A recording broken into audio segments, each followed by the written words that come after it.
Know what time it is. I say mic check 1 2 1 2.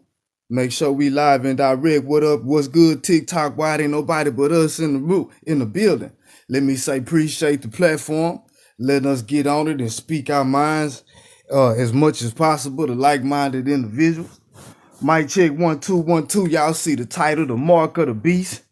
We're gonna get to it today and we're gonna reveal the deception to you. Mic check 1 2 1 2. What's happening? I say this is ex-Christian Red Pill Bible study. This is no gimmick. This is no game. We're going to talk about what the mark of the beast is today. According to the Bible, not according to, I done calculated the numbers of the last name of the last couple of presidents, and I got the Roman numerals. What's happening, family? Peace, family, good health, and good vibes to everybody. I mean, like for real, sometimes y'all, we complain about things while we have our health. And some people that'll give a right arm and a right leg to have a whole bunch of money. And then some people give all their money to have full use of their right arm and their right leg. So, hey, y'all, it's another day. Good health, good vibes. What's good? What's happening? We're going to talk about the mark of the beast. Some people that have been following me, you may have heard me speak on this before, but I want to drill it and reiterate it some more while we wait for the people to get in here. Let's just trade a little bit of game with you right quick while we stand on our squares and understand how to manipulate energy.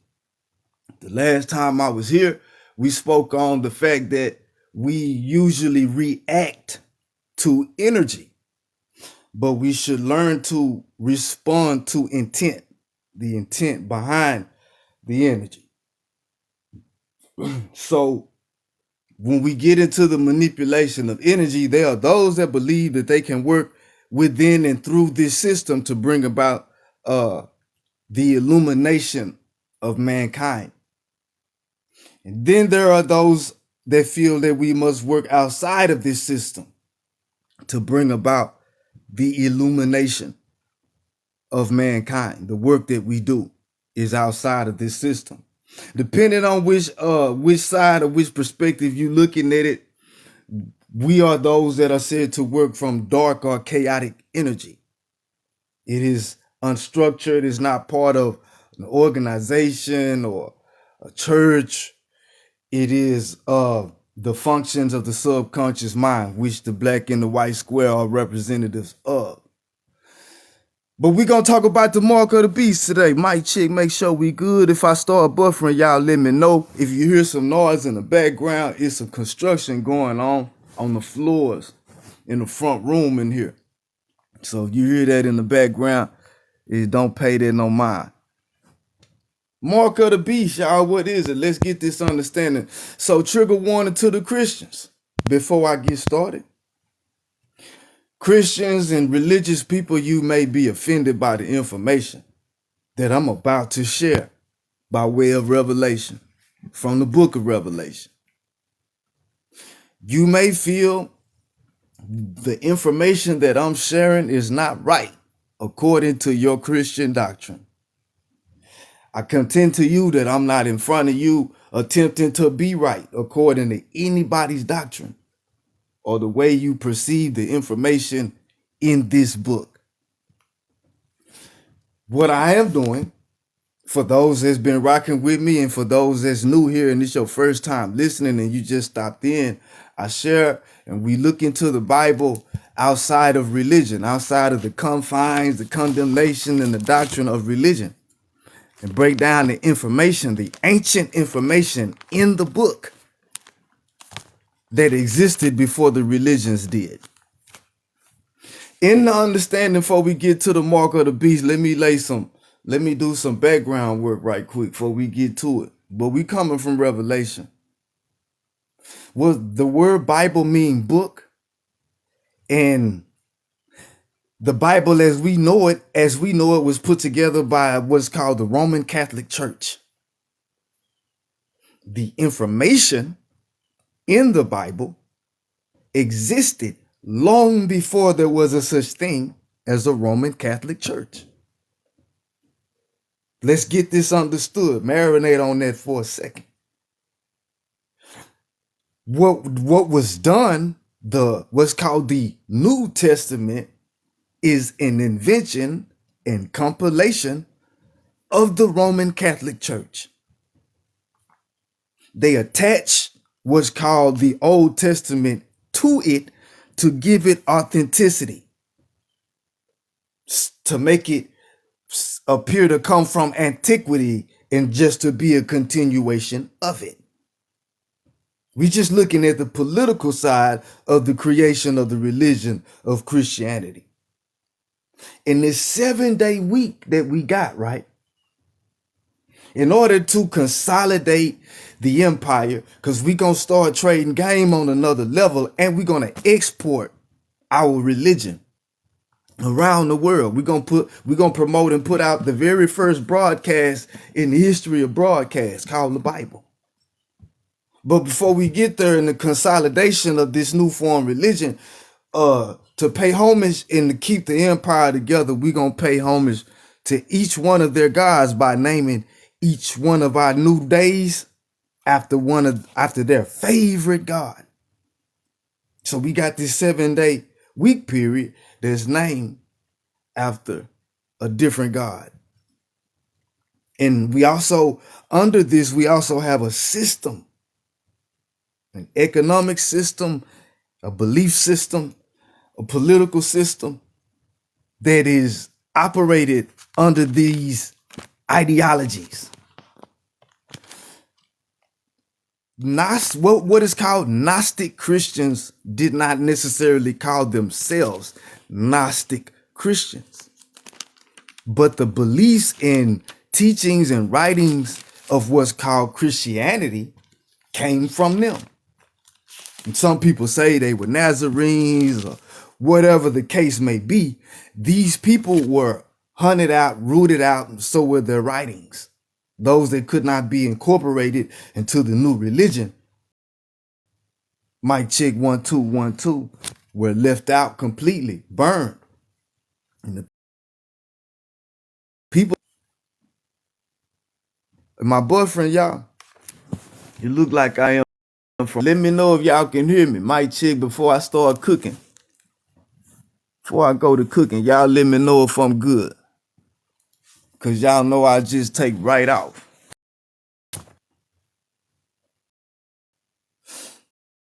Checking right quick. 1 2 1 2. Give me some eyes and some ears in the comment section if I'm coming in loud and clear for the family. What up with it, Nikki? I see you up in here. We finna get to the mark of the beast. I'm just laying some groundwork for the people right fast, man. Taking my time. I keep freezing. All right. Oh, man. I keep freezing. Am I good now? I hear you. That's a bit. So it's the subject matter. Sometimes, man, listen, y'all. It's not necessarily the reception. It's the subject matter. I'm good now. That's what's up. Appreciate that, man. Y'all let me know. Don't let me go to in here cooking, in here talking to myself. Ain't but a couple of us in here, so we cool. But let me know. So these people, they held a series of councils. They gathered, they compiled a lot of religious texts. And they made it the official religion of the empire. This is not the first time this has been done. Empires have come and gone. People have sought to control and rule the world before now. Prophecies have come true. They came true already. That's why they come true. I'm gonna say it again. Prophecies have already came true. That's how we know they come true. They are fulfilled. When we understand the nature of eternity, life in this cyclic manner, we understand that what has happened before happens again. But let me not get ahead of myself. So they compiled what's called the New Testament. They attach the Torah and some of the prophets to it. And this was the newfound book of the newfound religion. But not everybody could have the book. Only priests and preachers, rich people, nobility, stuff like that could have the book. But it was spread by way of propaganda. It was spread by way of conquest. In the system that we now live under, especially the economic system, the money system, you know how they say, if you don't work, you don't eat. But that's not necessarily true. The truth is, if you don't have no money, you don't eat. Because you might work and work your ass off.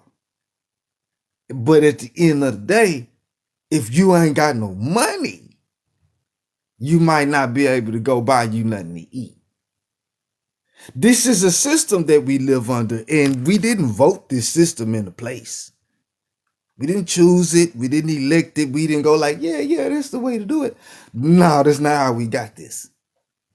We got this, mic check 1 2 1 2, by way of what they call a civil war. The Industrial Revolution. I'm not contending to you that there's something wrong with technology or convenience, or that it didn't already exist before the so-called Industrial Revolution. But what we're saying is we had a way of living and trading before the money system, and we didn't choose it. It was forced upon us. With that introduction, listen, y'all, we finna get to the mark of the beast. Revelation 13. Mic check. Now this where you know, if you're a Christian, you may have issue with what's about to be read here. But this ain't a gotcha moment. That's not what we doing. I'm gonna take my time and help my people understand how you got deceived into accepting the mark of the beast. But we gonna de-spooktify it, because it's been spooktified. We're gonna show you how it's happening now, has already happened, has been happening, and more than likely you have already accepted the mark of the beast. And you've been doing so for generations. Let's look at it. Revelation chapter 13. Let's look at something right quick.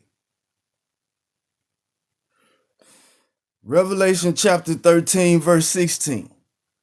We're just gonna take our time. What up with the queen? I see you in the mix. Revelations chapter 13, verse 16. And he causes all, both small and great, rich and poor, free and bond, to receive a mark in their right hand or in their foreheads, and that no man might buy or sell, save he that had the mark, or the name of the beast, or the number of his name. Here is wisdom. Let him that has understanding count the number of the beast, for it is the number of a man, and his number is 666. He calls all, both small and great, rich and poor, free and bond, to receive a mark in their right hand or in their foreheads. And then it say, and that no man. So these are two separate issues. Let's break down the first issue, the mark on the right hand or in the forehead. And we're going to show you how no, it's not going to happen in the future. We're going to show you how it already happened. Exodus is where we're going. We're gonna go to Deuteronomy too, but I just want to start in Exodus, because we're talking about the mark, and we're gonna use the Bible to demonstrate what it is. Many of you all maybe take offense to this. Exodus chapter 13. Let's start there. Let's look at verse 9. This observance will be for you like a sign on your hand and a reminder on your forehead that the law of the Lord is to be on your lips. I'm going to read it one more time. This observance will be for you like a sign on your hand and a reminder on your forehead that the law of the Lord is to be on your lips. This is dealing with them on this mountain now, with the mountain on fire and the trumpet blast. We're going to break it down for you. Taking my time today. Let's go down to verse 16. And it will be like a sign on your hand and a symbol on your forehead that the Lord brought us out of Egypt with his mighty hand. Let's go to Deuteronomy chapter 11, verse 18. For the third time, because maybe if I read it for the third time, you'll get it. Fix these words of mine in your hearts and minds. Tie them as symbols on your hands and bind them on your forehead.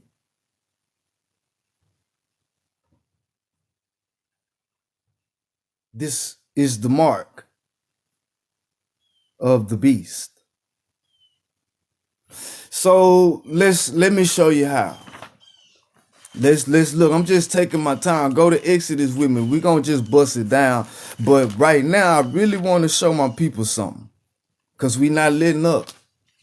We're not gonna let up at all. Not even a little bit. So let's look at Exodus chapter 19. On the morning of the third day, there was a thunder. Chapter 19, verse 16. On the morning of the third day, there was thunder and lightning with a thick cloud over the mountain and a very loud trumpet blast. Thick cloud over the mountain and a very loud trumpet blast. Verse 18, Mount Sinai was covered with smoke because the Lord descended on it in fire. The smoke billowed up from it like smoke from a furnace. The whole mountain trembled violently, and the sound of the trumpet grew louder and louder. So this is Moses going up to the mountain to meet with the Lord, who they called their God, who they could see and interact with, and manifested to them in the cloud of smoke on fire, on the mountain with a very loud trumpet blast. Book of Revelation reveals what this is. It is in actuality the seventh trumpet that they are hearing. How you know this? Because what took place on the mountain. See, on the mountain, Moses got the law from this being who he called the Lord. He got the law from the Lord. And the people made the Lord their God at the mountain officially. Sealed it in blood, as a matter of fact. At the mountain that's on fire, look like it's smoking, and they hear a lot. They not blowing the trumpet, y'all. Neither is Moses. What does the trumpet mean? What does it represent? What's going on? Why are we hearing this trumpet blast? Back to Revelation we go. We're just going to take our time. Show you why it's called Revelation and why they don't teach it. Revelation chapter 11, verse 15. Hold on. Revelation chapter 8, verse 13. As I watched, I heard an angel that was flying in midair call out in a loud voice, "Woe, woe, woe to the inhabitants of the earth, because of the trumpet blast about to be sounded by the other three angels." So let's listen to this last and final trumpet blast. Here we go. The seventh angel sounded his trumpet, Revelation chapter 11, verse 15. The seventh angel sounded his trumpet, and there were loud voices in heaven which said, the kingdom of the world has become the kingdom of our Lord and of his Christ, and he will reign forever and ever. And the 24 elders, because you know it's 24 hours in a day, and the 24 elders who were seated on their thrones before God fell on their faces and worshiped God, saying, we give thanks to you, Lord God Almighty, who is and who was, because you have taken your great power and have begun to reign. Begun to reign. The nations were angry in your wrath. The time has come for judging the dead and for rewarding your servants, the prophets, and your saints, and those who reverence your name, both small and great, and for destroying those who destroy the earth. This is what took place at the seventh trumpet blast. The kingdom of the world have become the kingdom of our Lord and of his Christ. The seventh angel sounded his trumpet, and there were loud voices in heaven which said, the kingdom of the world have become the kingdom of our Lord and of his Christ. Who do they say is the God of this world?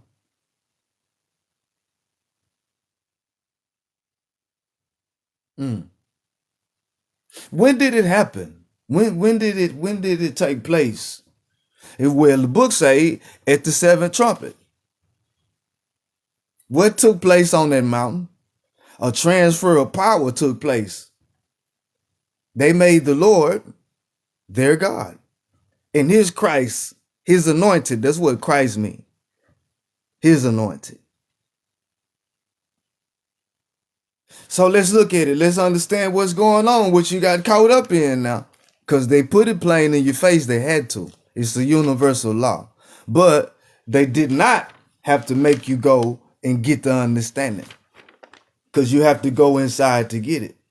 They're not going to give it to you. But they will put it in your face. So what's going on in Revelation chapter 13? This transfer of power on the mountain with the trumpet blast? Well, the sign of it is the law that came. And they say the Lord was officially their God. And he said that this law that he was giving them was going to be like a sign on their forehead and mark on their right hand. Those that worship him and his followers. It's going to always, every time that's all. Now, under this law, what did they do with this law? What did they do with it? After they got this law on the mountain, what did they start doing immediately? I'm going to tell you what, this is what the Bible say. The Bible say that the Lord told them, I'm finna give you this land, but it's people there. So you got to go on and get rid of all the people so you can take their land. And destroy everything, all their knowledge and information and systems and belief systems. Destroy all of that or take it all for yourself. But yeah, the people though, yeah, get rid of all of them. Everything that breathe, as a matter of fact. In the name of their God and their law, which was to be like a sign on their forehead, a mark on their forehead, and a sign on their right hand. Not only are they going to have a belief system, they're going to have a money system, an economic system. Mic check, 1 2 1 2. See, you got to understand, man, if I start talking about this subject plainly, then it's going to start buffering.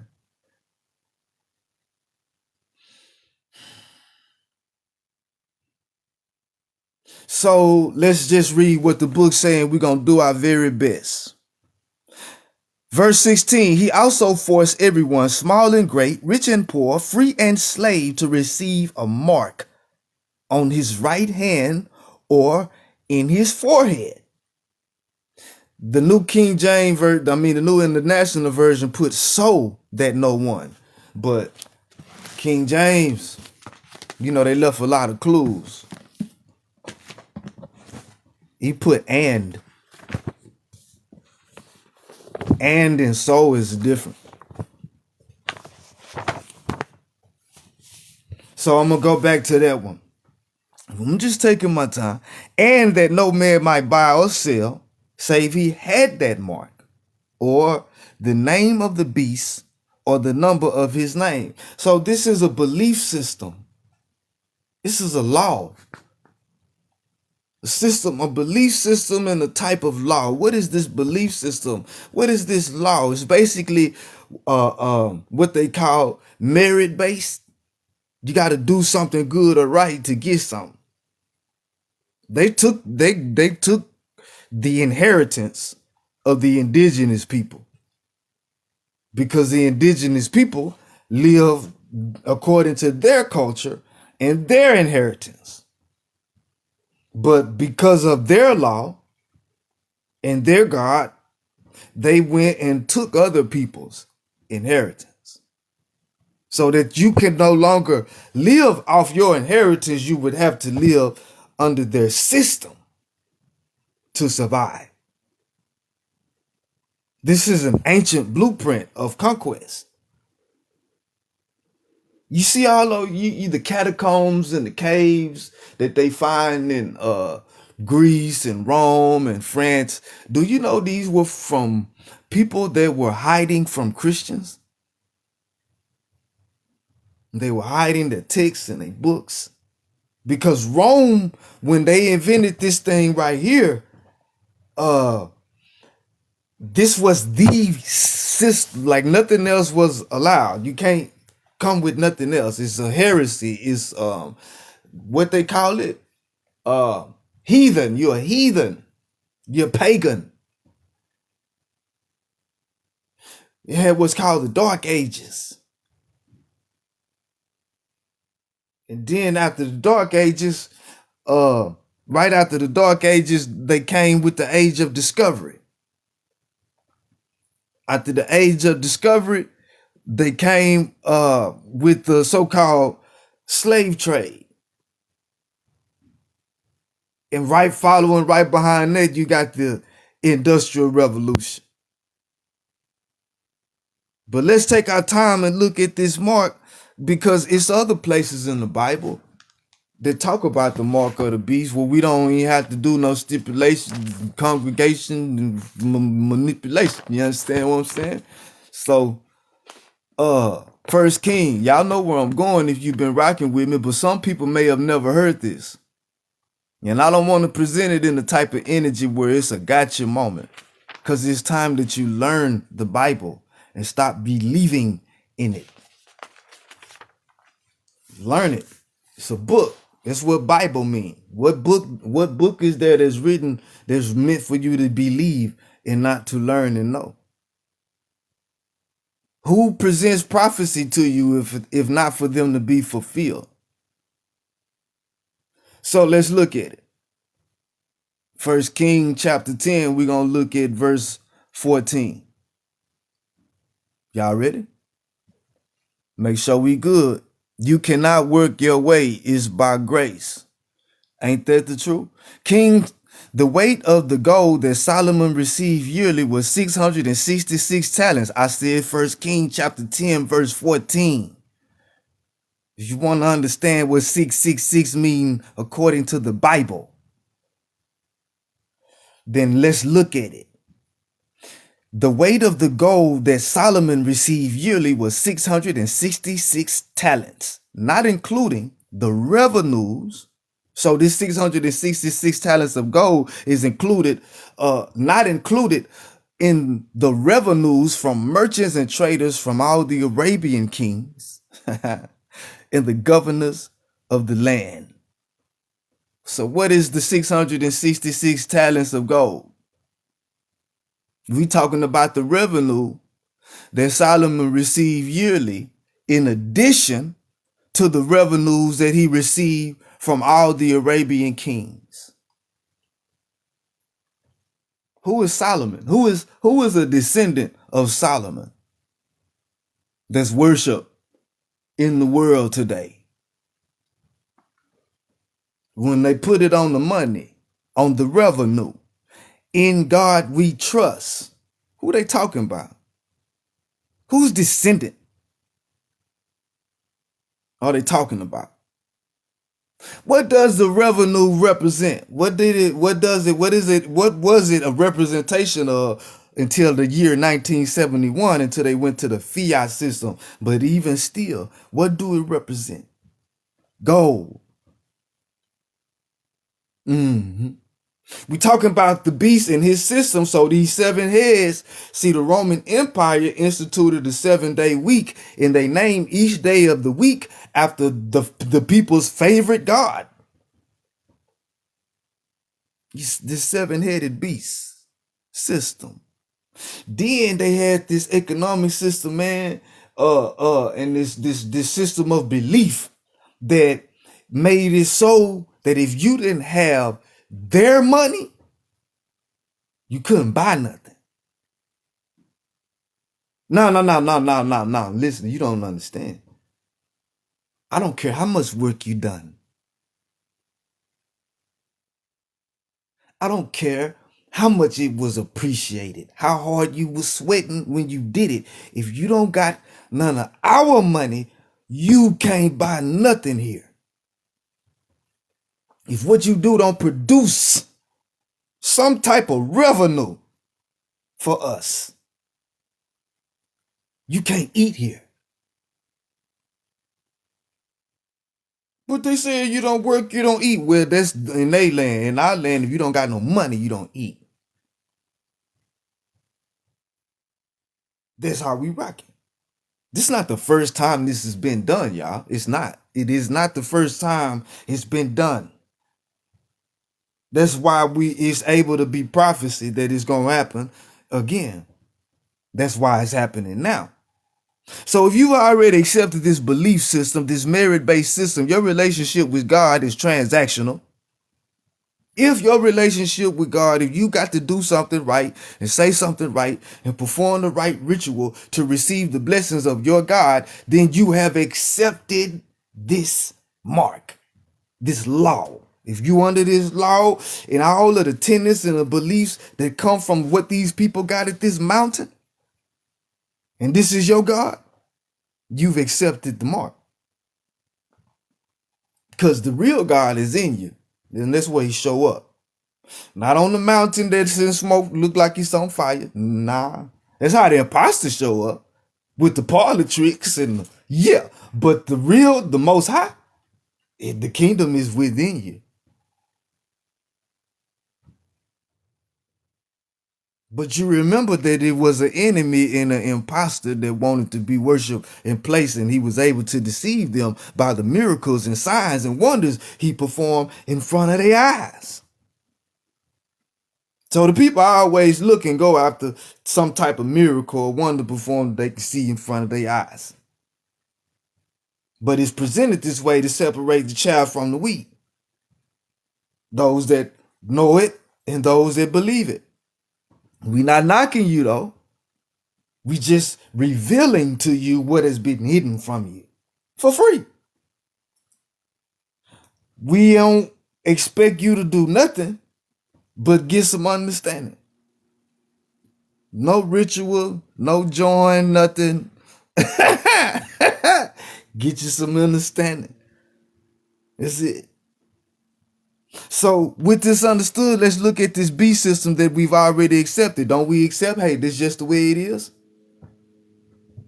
So when we encourage you to do volunteer work, we are encouraging you in the way of revolution. If we see that this way must come to an end, and it is prophecy that it will, then we must already have something in place ready to go. We're not going to be running around in chaos wondering what to do. And lo and behold, it's people that's already doing the work that's going to have to be done. And they do it for free, without funding, without support, without nobody being aware of what they do. And they already doing it. These are going to be your leaders because they are already leading. They didn't wait to get elected. They wasn't trying to galvanize a bunch of people to get behind them. We were galvanizing people to get behind ourselves and into our communities and then affecting what's immediately around us voluntarily. Because this is how we change this beast system from this, what I'm going to get out of it, you got to pay me first, to we're going to do the work of creating because we see what needs to be done and we want to see it done. So we're going to do it. In the work that we do, people going to benefit from the things that we build. That's what they call the golden era, when humanity enters into its golden eras. But right now we under this system, in this beast system, and I'm doing my best to explain it to you by way of the Bible. But let's step outside of it. Let's go contemporary. Let's go historical. Mic check 1 2 1 2. You know we ain't trying to So the Civil War. Can we talk about the Civil War? We still talking about the beast system, but we're gonna bring it up into a time where you can maybe grasp it a little bit better. So they told you that they fought the war for your freedom, huh? Every time they go to war, they say they fighting for somebody's freedom, don't they? But what do? What end up happening? Well, they end up instituting their economic system. And the people go from a barter and trade system, or what they call third world, to a tax system. And trading in today's time, dollars. But in back then, it was Rome running everything. But they came up with a plan so thorough that was, they said we're going to export our ideology. We're not just going to export servants and services and resources and soldiers and military. We're going to export our ideology. That's when they took it to a whole nother level of rule. Politically, yeah, they lost ground, but power-wise, they were never more powerful. They decided who kings and queens were, who was legit and who wasn't. You had to go through Rome. You had to go through the Vatican, the Pope. But back to the Civil War, more contemporary time. So they fought the war for your freedom, right? You remember now, I know that's what you was taught, but you have to pay attention by way of looking what's happening in front of you. When they go to war for the freedom, they did it to us. So they had this system that they wanted to institute. Y'all, my people, listen. They had a system that they wanted to institute. An economic system, a money system. But to the people of the land, it had no value. Didn't want it. We wanted land, our cultural land, our ancestral land that had been passed on to us by our grandparents and that our great-grandparents had worked on. And they worked on for land to pass down, so we stayed on the land that we inherited. Worked for more land and more animals.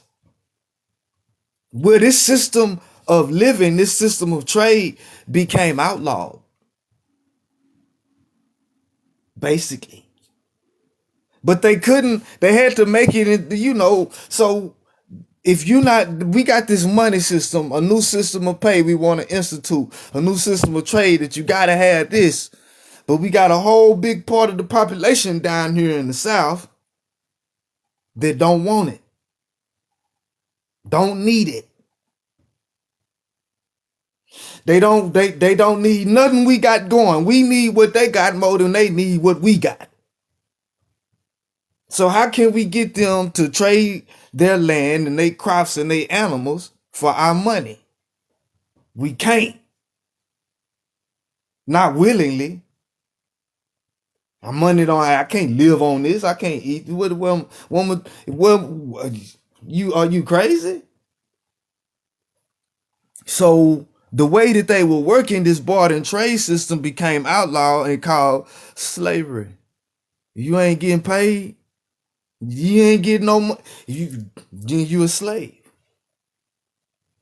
And we gonna free the slaves. so they can get paid. Because we want to make sure you get paid. Damn it. In order to do this, though, we're going to have to take your land. You know, the Industrial Revolution. We finna build some factories. Yeah, nah, man, we finna make everything better and more convenient for you, but we gonna have to take your land to do it. So here we go. We people like, nah, we not, you know what I'm saying? Civil War, they fighting for the freedom. And then what they did with the people that got freed, took their land, put them to work in factories and made them have to have some money to survive. And if you didn't have no money, because you ain't got no land no more. Yeah, we freed you, remember? So you don't got no land because we freed you. So, hey, man, you got to get you some money. This is how you got the money system. So now that this is what it is, we've been conquered and placed up under this system. We've been so thoroughly brainwashed that we measure our success by how much of the master's money, his dollars, we can accumulate. Even though we can't own no money. You can't own money. And if you can't own money and all you got is a bunch of money, you don't own shit. You don't got nothing. You don't even own, you can't control what it's worth. They say what it's worth. And they say what it's worth by way of it's worth what we say so.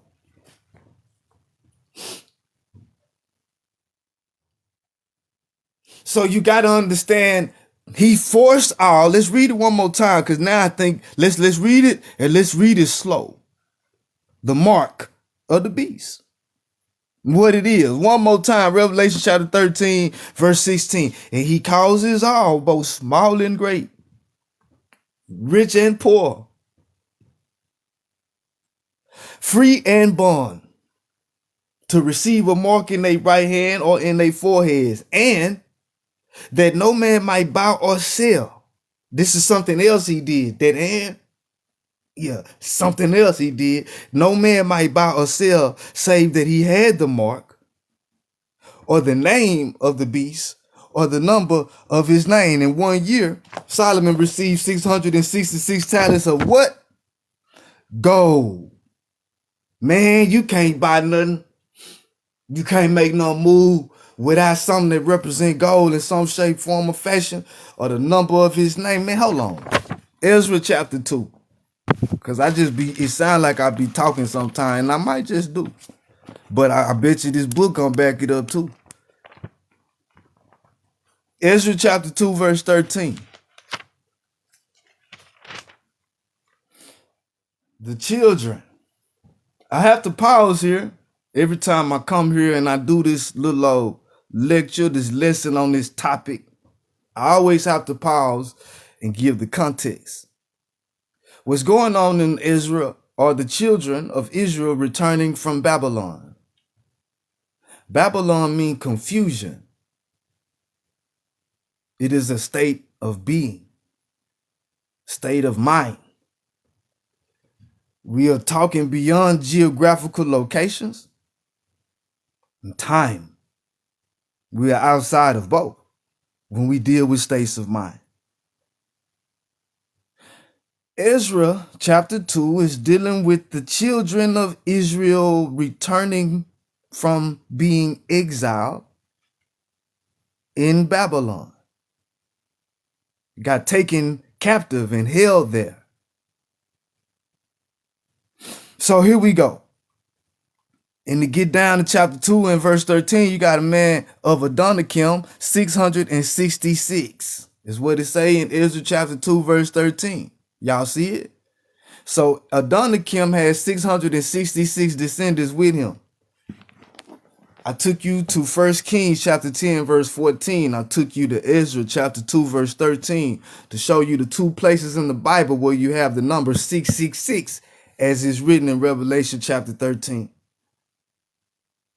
If you look up the meaning of the name Adonikim, it means risen Lord, or the Lord is risen.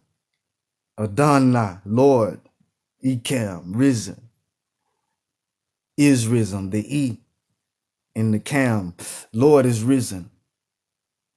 Who is that? Who do they say is the risen Lord, or who do they say of that the Lord is risen? When you hear this phrase, who come to mind? I'm just looking at the comments. When you hear the phrase the Lord is risen or the risen Lord, who come to mind? We're talking about this beast system. Now, one of the heads of the beast, remember we said that the heads was named after every day of the week, or in honor or in homage of the days of the week. Who is worshiped on Sunday? Who is worshiped on Sunday?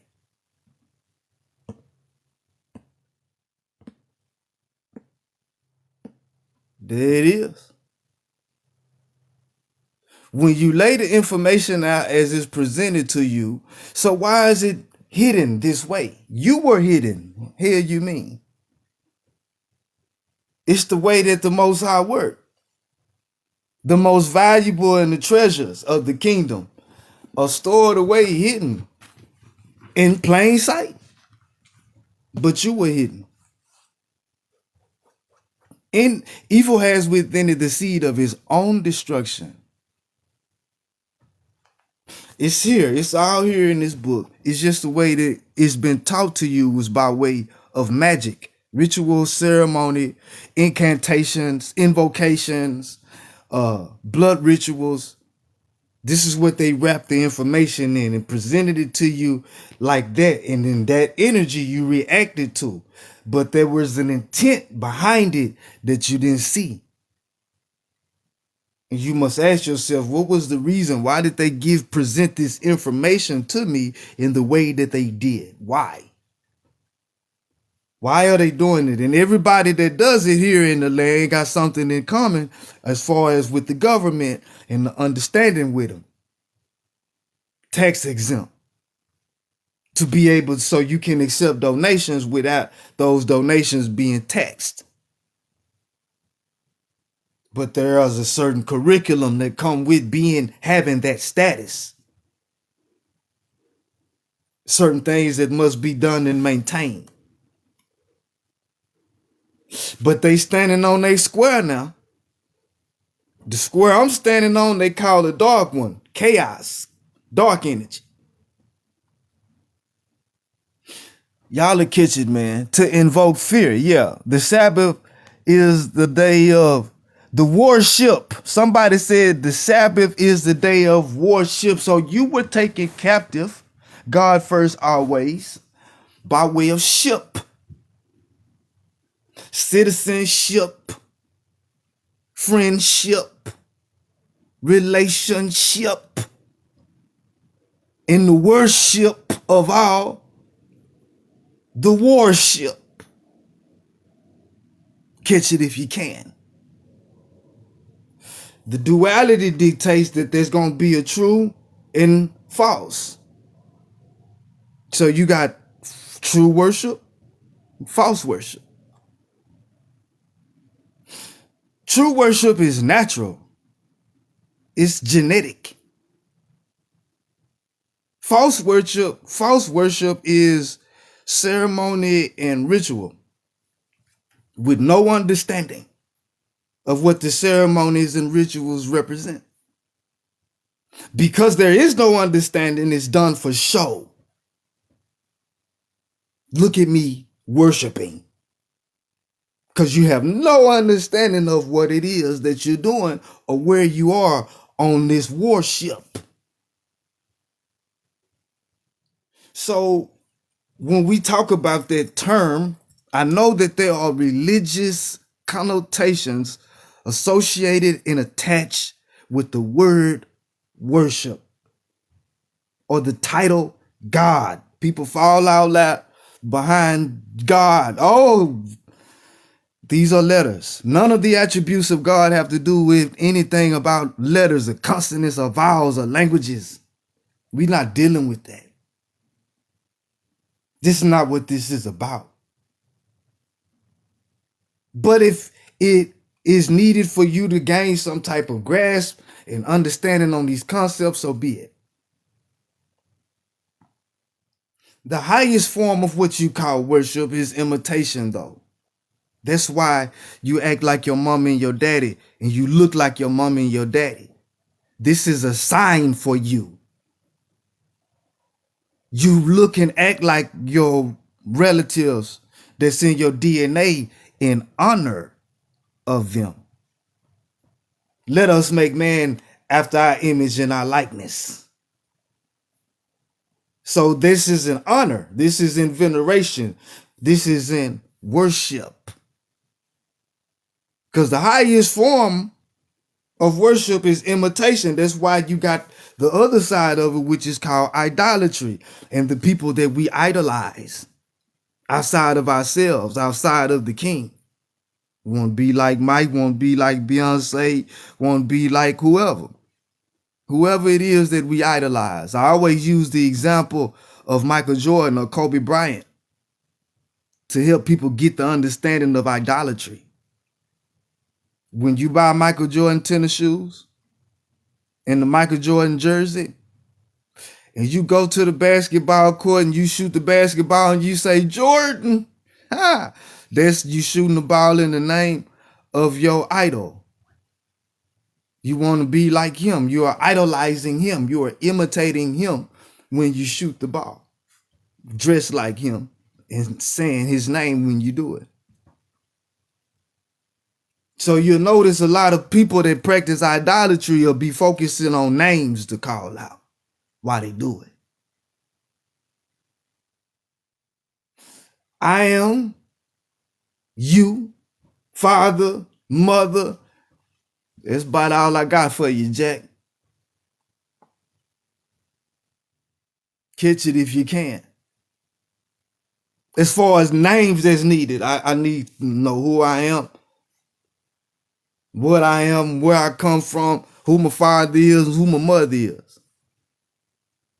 Fortunately for me, my father and mother considered disrespectful for me to call them by their first name, last name, or any name other than mama and daddy. And that too is a sign. But we got caught up in rituals and we done got caught up in ceremonies. It make too much sense. Yeah, I know that's why they vilified this approach to the dispensation of truth. This approach is vilified. Outside of some formal structure, ritual, or some kind of form of discipline, is considered to be on the dark square. Chaos. But we only encourage revolution by way of volunteer work, doing the necessary work without waiting on representation or necessarily funding, but get like-minded individuals to meet the needs of the community outside of the system. And then now is the time for action. Yeah, it's in a way, it's church, it's bodybuilding, it's work. So when we talk about this beast system, because of the system that we live under, your work must produce money for it to be valued. If your work don't produce dollars in this system, it's not valued, even if it's needed. And if it's not valued because of the mind frame and the strength, because we leaning on this false strength, this economic system, in God we trust. We leaning on this here. Because of it, we gotta look the other way to maintain it. We have to pretend that it is not what we clearly see it is in order for it to be maintained. It drains all your energy from you. It drains all your time. When you get through chasing that bag and getting after that money, you don't got time to think about no revolution and do no volunteer work. You wore out mentally, physically, spiritually from having to deal with your demonic coworkers all day long. Set up this way because you listen. I don't care how hard you work. If you don't have no money in this system, you don't eat. They say if you don't work, you don't eat. But in this system, if you don't have no money, you don't eat. I don't give a damn how hard you work. And you need to understand where it come from when we talk about the mark of the beast and what it is and why it is, why it's so soul draining. Why people is fed up and tired and man, what is the point of going? Because of what it is and its origins, and it's being revealed what it is. They didn't put those marks and those runes on their dollars for nothing. Why you think he say give Caesar what belong to him? Give him back his money. It got his face on it, don't it? And whose face do they put on the money? Just so you don't get it twisted. When we talk about the mark of the beast and the number of his name, they put slave masters' pictures on the money. Just so you don't get it twisted. You have to pretend you don't see that. Because, you got to pay the bills.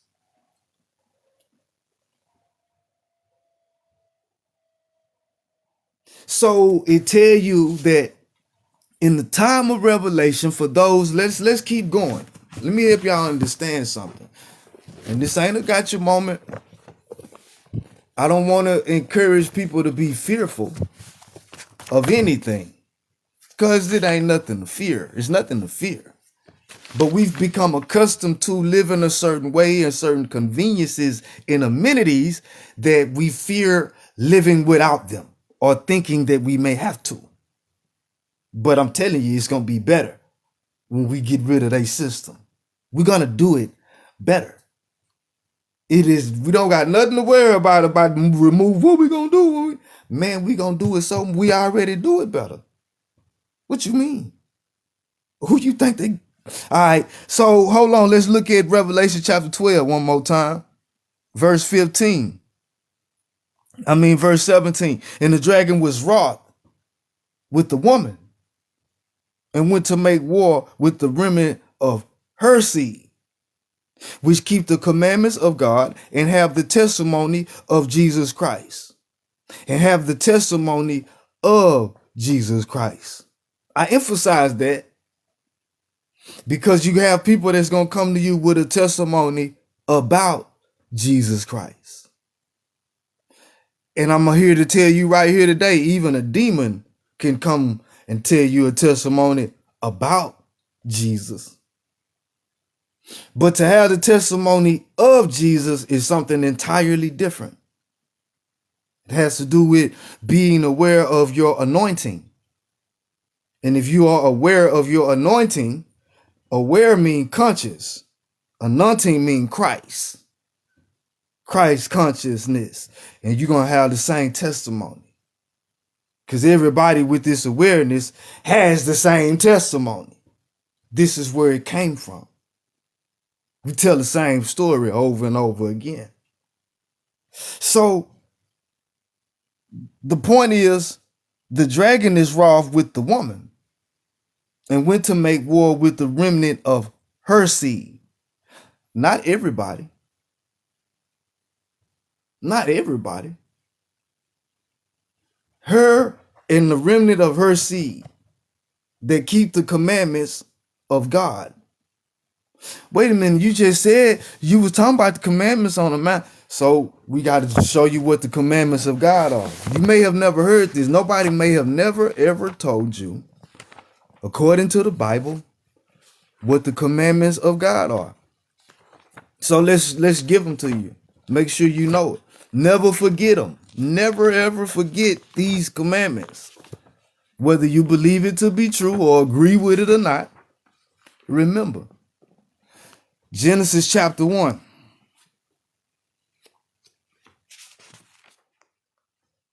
Verse 26. I'm finna read to you the commandments of God that were given to man by way of instruction. Genesis chapter 1 verse 26. And God said, let us make man in our image after our likeness, and let them have dominion over the fish of the sea, and over the fowl of the air, and over the cattle, and over all the earth, and over every creeping thing that creeps upon the earth. So God created man in his own image. In the image of God created he him. Male and female created he them. And God blessed them. Not only did we receive our instruction, our commandments by way of instruction, we receive our commandment by way of blessing. Check it out. And God blessed them and said unto them, who he blessed? Them. Or who he talking to? Them. How many is them? We don't know. Well, what do them consist of? Male and female. Okay, that's all we need to know. And he talking to everybody, all of them. Just make sure we understand who's being spoken to, who doing the talking, and who getting talked to. And it just so happened that this is before there was a such thing as a religion, nationality, ideology, anything.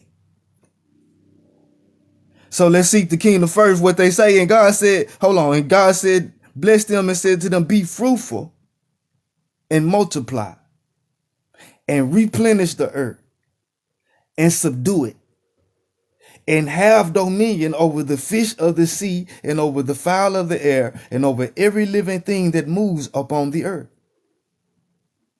And God said, behold, I have given you every herb bearing seed, which is upon the face of all the earth. Boy, I say, cause you know, Pops know what I like, man. I'm just saying, man. He know how I get down. Bearing which is upon the face of all, and every tree in which is the fruit of a tree yielding seed to you, it shall be for meat.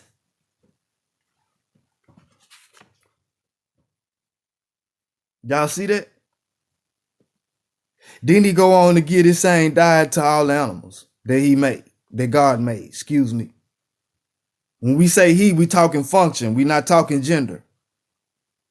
When we talking God, we talking the powers, masculine and feminine energy. We not personifying the concept. Y'all following this? Y'all see these commandments? Y'all see these instructions right here? Let me show you something else about these instructions. And God saw everything that he had made, and behold, it was very good. Let me show you something else about these instructions right here. And God saw everything that he had made, and behold, it was very good. And the evening and the morning was the sixth day. Hey man, listen, man. What God called very good, can't nothing change. Can't nobody change. I don't care what you think, what you believe, what you heard, what you feel. What is called good by the Most High is good, and it's gonna not just good, very good. I need you to marinate on that, because you got an enemy that came accusing you of being unworthy of the life you have. He said the opposite about you. Instead of you being very good, he said that you was filthy and wretched and no good and in need of salvation. Just make sure you know the difference between who's doing the talking and who's being spoken to and how they put it down. Because you might have received something else from the one that said that you was wretched and no good and in need of salvation. But your God, in his creation, says you were very good. Who you gonna believe is up to you. Here we go now. Let me show you how real this is. Thus the heavens and the earth were finished, and all the hosts of them. And on the seventh day God ended his work which he had made. And he rested on the seventh day from all his work which he had made, from some of his work which he had made, from most of his work which he had made, a big part of his work. For he rested from all his work. Okay, so that means And God blessed the seventh day and sanctified it, because that in it he rested from all his work which God created and made. Which God created and made. This is significant. See, your enemy made some stuff too. Did it not say the enemy sowed his seed? Well, where did he sow it? In the dark. That's why in the creation narrative, we only mention evening and morning. We don't talk about what was going on in the dark, but just because we don't talk about it don't mean nothing went on. Just because you are just now becoming into the awareness of it does not mean the information hadn't always been there.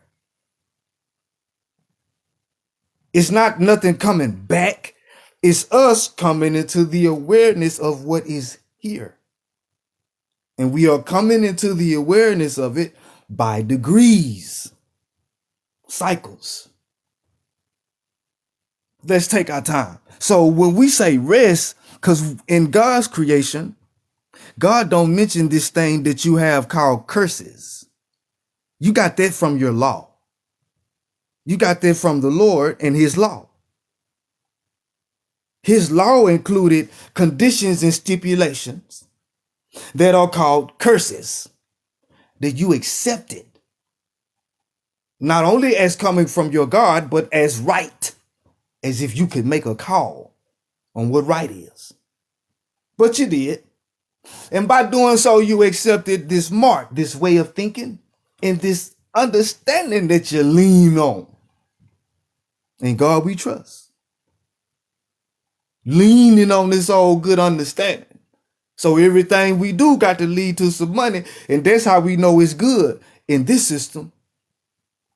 Blessings in this system have to do with material gain. If you truly blessed, you got money. Your lack of money demonstrates that you are out of favor with God in this system. You must be doing something wrong. Because the way our God works, you got to do something right to get the blessing, and if you do something wrong, you get punished. I know. But we talking about how the Most High works. And then in none of what the Most High had going on do it mention this thing that you call curse or death or sin. None of these things are a part of God's creation. Not one of them. But do you know the difference between what God created and what the enemy created? Did you know that the enemy did some create? Did you know it? Did you know his work is recorded in the Bible? What he created?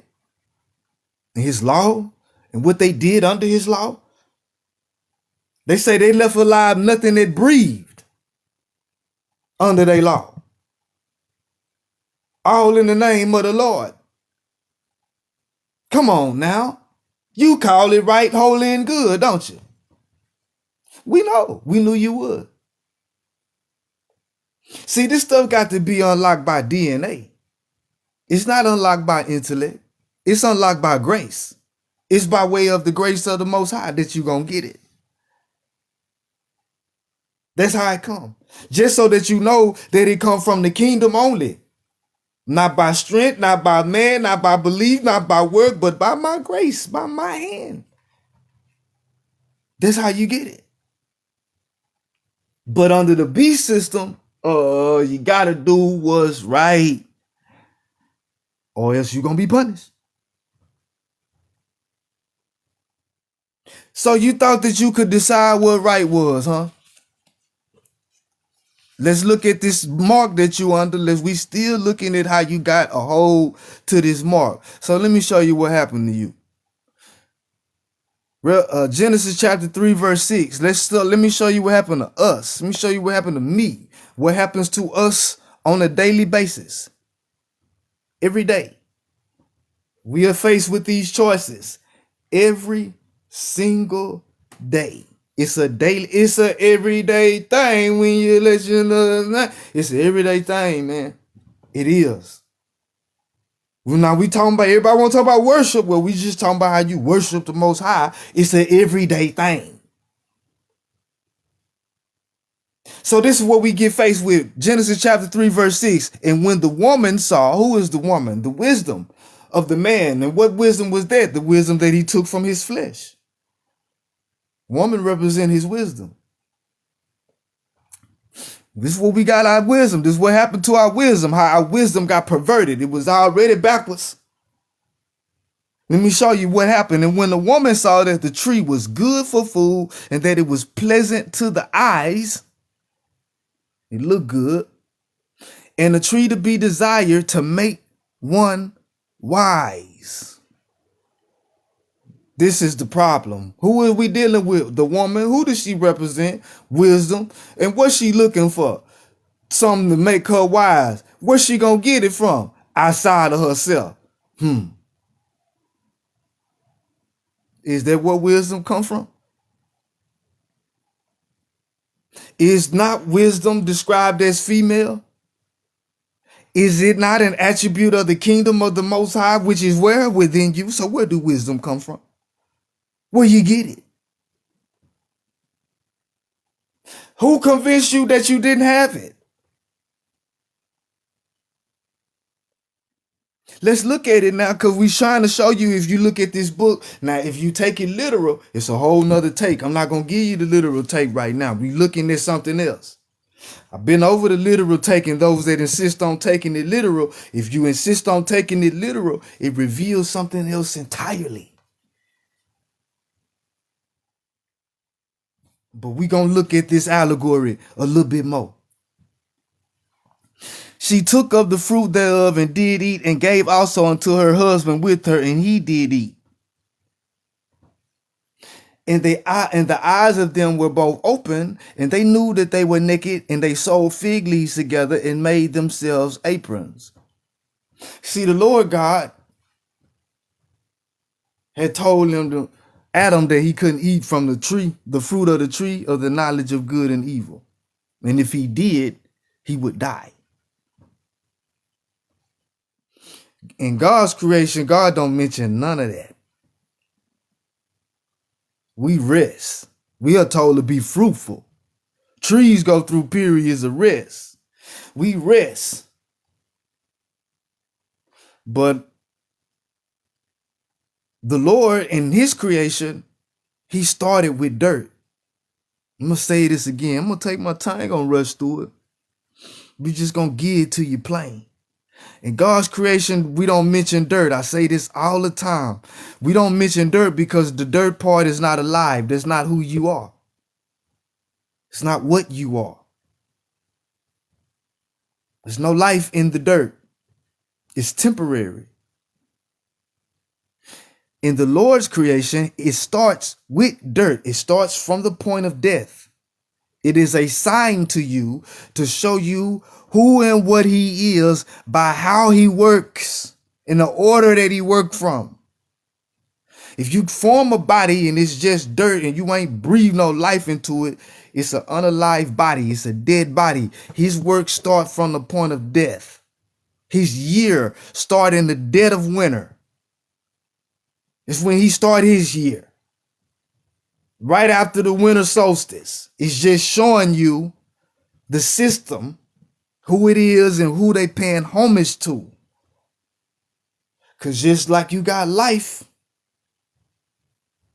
you got this period of rest, unalive, the absence of life, death, darkness. They pay homage to the darkness. They pay homage to death by starting their year in the dead of winter. And the God that they serve start his creation with a dead body. Literally. Ain't that what you worship in your places of worship? Ain't that what you got hanging up? Why you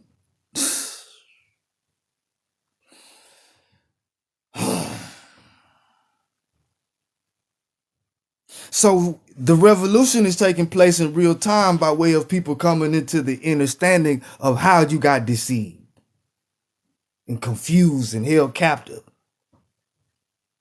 and waking up out of it. When you do the volunteer work, you would make it's no more about money. It's no more about waiting on the Savior to come out the sky. It's about the people saying, enough is enough. I'm not waiting on now another politician. I'm not waiting on now another special preacher. We finna get out here and roll up our sleeves, and we finna do the work that need to be done around us. You got orphans that don't know nothing but being orphans, sick and shut in. People need conflict resolution. These community outreach programs need help. Because this is how we fight. We fighting. We don't need bombs and bullets. We fight by way of standing on what's true and implementing out of love, out of grace. This is why we do what we do. This is how we bring about change. So in the midst of the collapse, we already got something in place. We just gonna shoo you right on out the way. Get on out the way. You was in the way anyway. Move. We been here. We been had it. It's gonna be like that. The stronger we make these community outreach programs with our efforts, the stronger we make them, the more effective we make them, the less that they're gonna be able to be denied. When people ask, man, y'all are doing more work, more valuable work, more effective work than the people we elected and give all our tax dollars to. Y'all doing more with nothing than they do with all our money. It's going to be undeniable. And it's going to all come from people volunteering. And to speak to the heart and those that's willing to give of the heart when they go do this type of work. It's already around us. That way you can't pick apart the movement. You can't signal, I'm going to knock this person out. I'm going to keep this person. No, you can't. It's not that type of party. This is why we promote and tell people, hey, man, this is how we moving.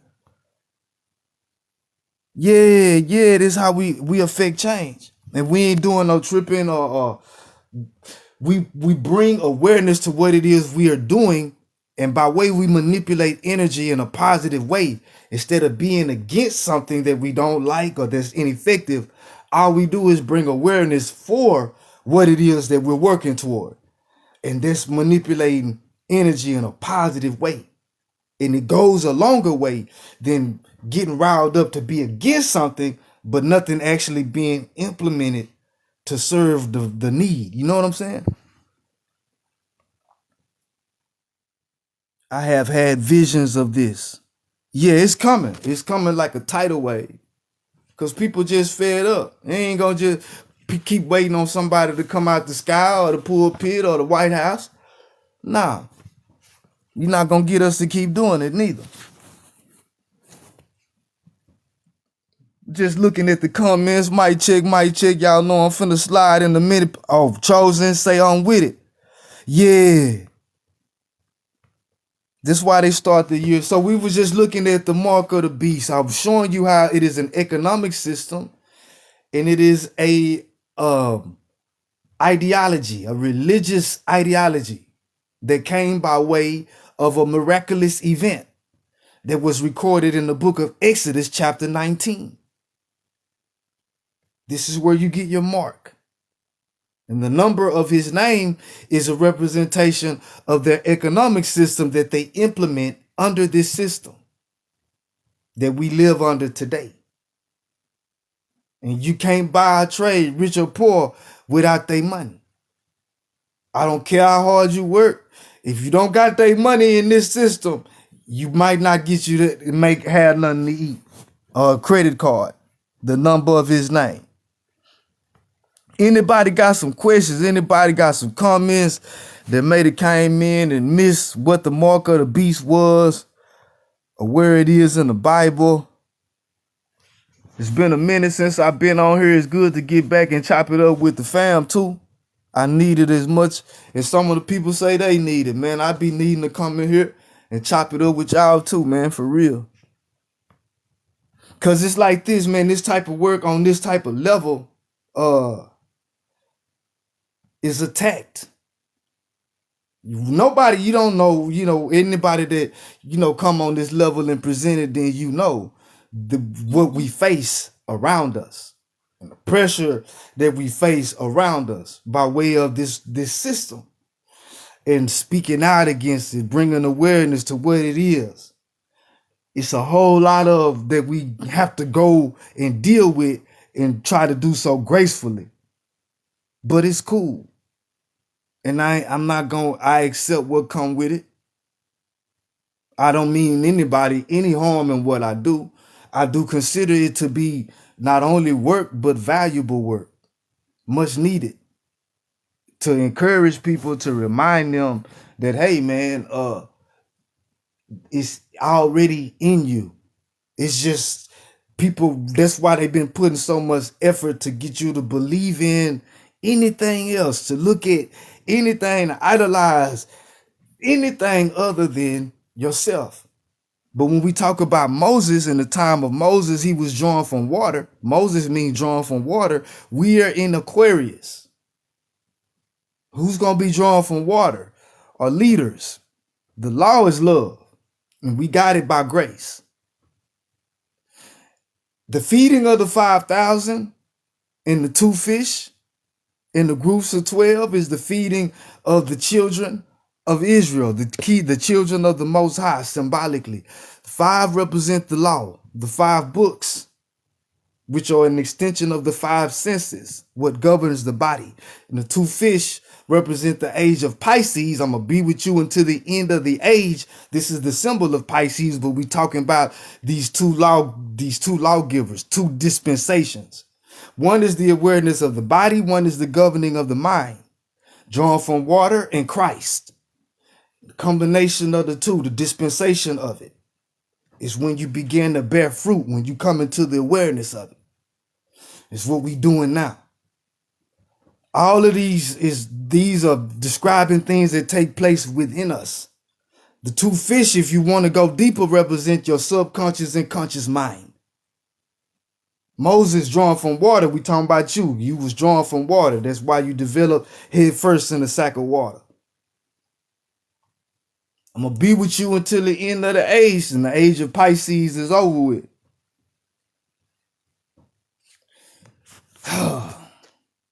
I just want to drop that too. I got to get up out of here now. Y'all know how I get. Thank you, fam, for your insight and service. Much love. Peace, y'all. Man, I appreciate y'all time. And for that, I ain't finna hold you up while I ramble. Man, y'all enjoy y'all day. Be a blessing because you are a blessing. Peace.